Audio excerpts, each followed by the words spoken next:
Imagine walking into a store where the price tag is fake, the salesperson is trained to wear you down, and the person who handles your paperwork can quietly add thousands of dollars to your bill.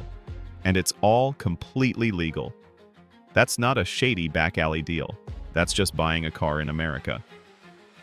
Today we're going to break down exactly how US dealerships are set up to extract as much money from you as possible, from the second you walk in to the moment you drive off the lot. And at the end, I'm going to show you exactly what you can do to flip the script and put that power back in your hands. Stay with me, because the last section alone could save you $5,000, maybe $10,000 on your next car.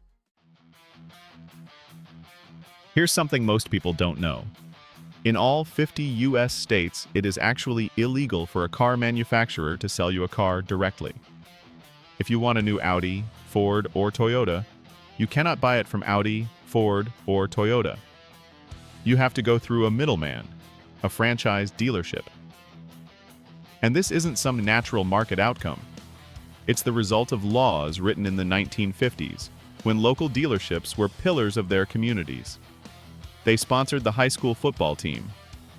The owner knew everyone by name, and when the big manufacturers started bullying them, flooding their lots with cars they couldn't sell, threatening to open competing stores down the street, the dealerships fought back the only way small businesses could. They lobbied politicians. And they won. Every state passed laws making it illegal for manufacturers to sell directly to consumers. At the time, it made sense. It protected the little guy. Fast forward to today, and those little guys are gone. The mom-and-pop dealership has been swallowed by massive corporations. Companies like Sonic Automotive, AutoNation, and Penske, all Fortune 500 companies, now own hundreds of dealerships across the country. There are actually more Fortune 500 dealership companies than there are Fortune 500 car manufacturers. So the laws that were designed to protect small businesses are now protecting billion-dollar corporations. And consumers are the ones paying for it. The only company that seriously challenged this system? Tesla. They've spent over a decade fighting state by state to sell cars directly to customers. And in many states, they still can't.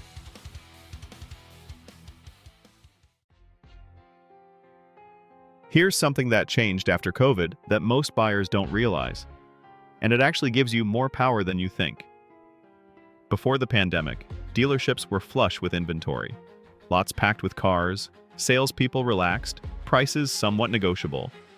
Then supply chains collapsed, chip shortages hit, and inventory dried up. Suddenly, dealerships were marking cars up above MSRP by thousands of dollars, and buyers were paying it because there was simply no other choice. But that era is over. Right now, dealership lots across the country are sitting full again, sometimes overfull. Manufacturers kept production high even as demand cooled, and that means salespeople are hungry. They have monthly targets to hit, managers breathing down their necks, and cars sitting on the lot collecting dust. That desperation? It's your leverage. A car that's been sitting on the lot for 60, 90, 120 days? The dealership is losing money on it every single day. Storage, floor plan financing, insurance. They need to move it. Which means a motivated, informed buyer who is willing to walk away has enormous power in today's market. The key word there is willing to walk away, and we'll come back to that. Let's talk about how the game is actually played, starting before you even set foot on the lot. You've probably seen this before. A dealership advertises a car online for, say, $42,000. You show up excited, and then you're told, "Oh, that price? That's only if you finance through us. If you want to pay cash, it's actually $44,500. This is real, and it's increasingly common. Dealers make significantly more money when they finance your purchase. More on that in a minute. So some dealerships advertise a lower finance price that essentially disappears the moment you try to use your own money. In many US states, this is actually illegal. If a price is advertised, dealers are required to honor it. So if this happens to you, report it to your state's Consumer Protection Authority. Don't just walk away, make noise. Then you get to the lot and you see the sticker. and it's higher than the price online. Not by a little, by a lot. There are new lines on the invoice you've never seen before.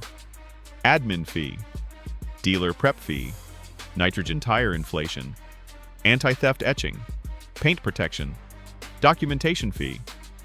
None of these are mandatory. None of them are required by law.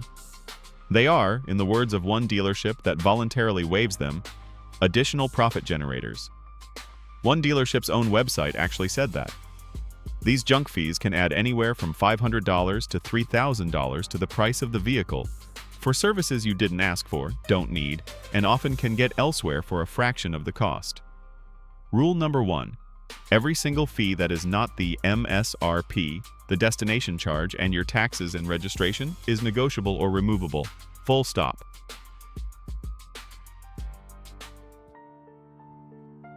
Here's something worth understanding about the person showing you cars.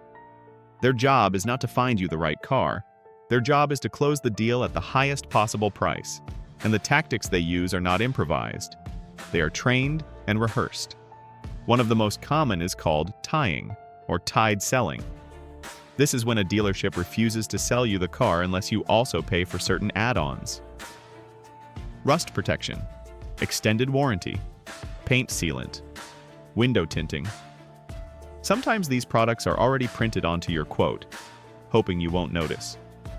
You're signing a stack of papers, you're excited, you're tired, and somewhere in there, $1,800 of protection packages just got added to your loan. This is, in many jurisdictions, illegal, and it's at minimum deeply unethical. If a dealership tells you that you must buy add-ons to purchase the vehicle, leave. Seriously, just leave. There are other dealerships. Which brings us back to that phrase, be willing to walk away. The single most powerful thing a car buyer can do is treat every dealership like one option among many. Because it is. Never walk into a dealership having already decided you're buying this car from this place today. That mindset costs you money. You've survived the lot. You've negotiated a decent price. You feel pretty good about yourself.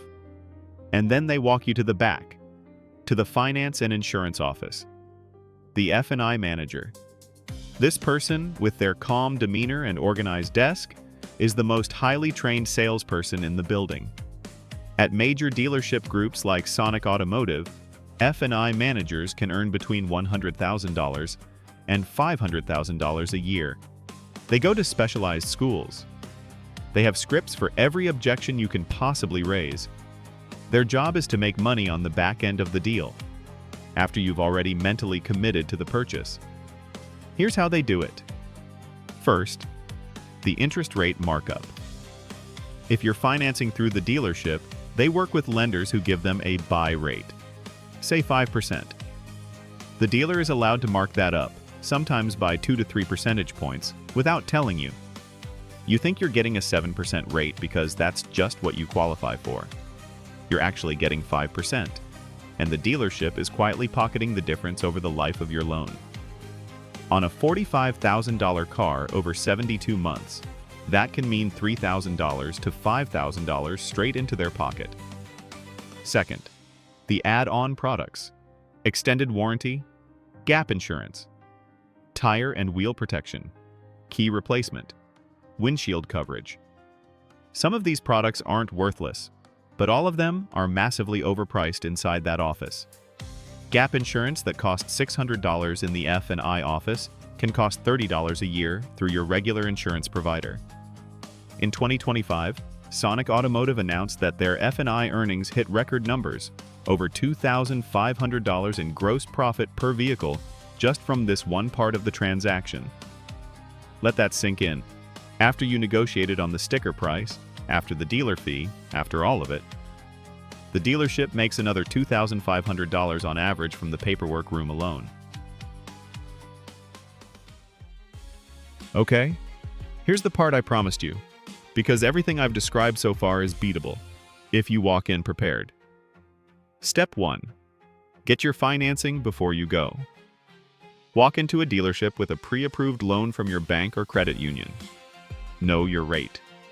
The dealer can try to beat it, but you now have a baseline. You also remove their biggest leverage point.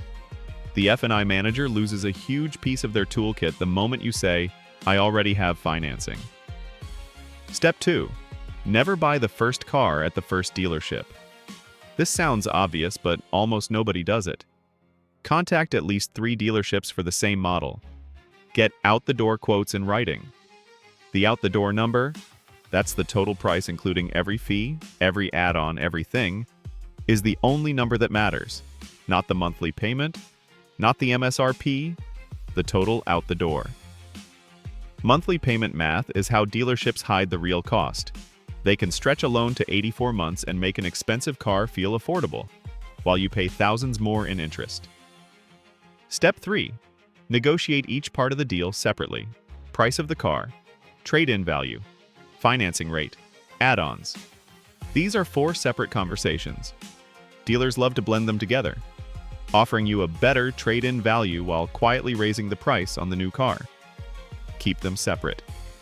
Negotiate each on its own merits. Step 4. In the F&I office, say no by default. Extended warranty. Research it independently first. Never buy it in the moment. Gap insurance. Check with your insurer. Paint protection. Go to a reputable detailer for a fraction of the price. Your default answer in that office should be no, and they will push back. They are trained to. Hold firm. Step 5. Use the empty lots to your advantage. Remember those hungry salespeople we talked about? A car that's been sitting 90 days? A salesperson behind on their monthly quota? A manager who needs to clear space for next month's inventory? These are all reasons to push harder on price. Ask how long the car has been on the lot. Ask what they can do to move it today. The worst they can say is nothing. And the most important rule of all, be willing to walk away. This is not a bluff. This is a real strategy. When a salesperson sees you heading for the door, the manager almost always comes out with a better number. Not always, but often enough that it's worth doing. The U.S. car dealership system was built for a different era. It was designed to protect small businesses and serve local communities. What it's become is something else entirely. A legally protected middleman with every incentive to maximize what you pay, and very little incentive to give you a fair deal. That said, the power is shifting. Empty lots, rising EV adoption, and companies like Tesla proving that a better model exists are all cracks in a 70-year-old wall. Until that wall comes down, the best thing you can do is show up prepared, compare your numbers, and never let excitement make the decision for you. If this video helped you, share it with someone who's about to buy a car, because most people walk into a dealership completely blind, and that costs them. See you in the next one.